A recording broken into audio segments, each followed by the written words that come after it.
అంబేద్కర్ గారు రాజ్యాంగాన్ని తొంగలో తొక్కి సొంత రాజ్యాంగాన్ని రాసుకొని రాజారెడ్డి రాజ్యాంగంతో పరిపాలన చేసినటువంటి పనికి మాలిన పార్టీ వైఎస్ఆర్సీపీ. మీరు మాట్లాడతారా? సిగ్గు లేకుండా ఢిల్లీ వీధుల్లో తిరిగి ఎస్సీ కమిషన్ కలిశారు, వాళ్ళని కలిశారు, వీళ్ళని కలిశారు. అసలు మీ బతుకేమైందో ఒకసారి ఆలోచన చేసుకోండి. ప్రజలు ఎందుకు ఈ తీర్పు ఇచ్చారని. మిమ్మల్ని నమ్మి ఓట్లేసినటువంటి దళితుల్ని, గిరిజనుల్ని, మైనార్టీల్ని అడ్డగోలుగా దోచేసి మోసం చేశారు. మొత్తం కూడా మిమ్మల్ని ఏ విధంగా కోలుకోలేని దెబ్బ కొట్టారు అందరూ కలిసి. దీని నుంచి ఏ విధంగా బయటపడాలో ఆలోచన చేయండి. ప్రజా జీవితంలో మనగలిగే అర్హత అసలు మీకు లేదు. ప్రజలు తరిమి తరిమి కొట్టారు.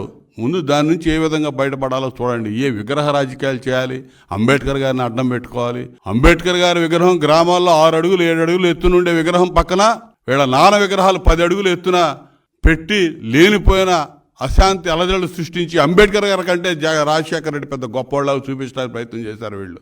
అంబేద్కర్ గారి విగ్రహాలు రంగులేశారు.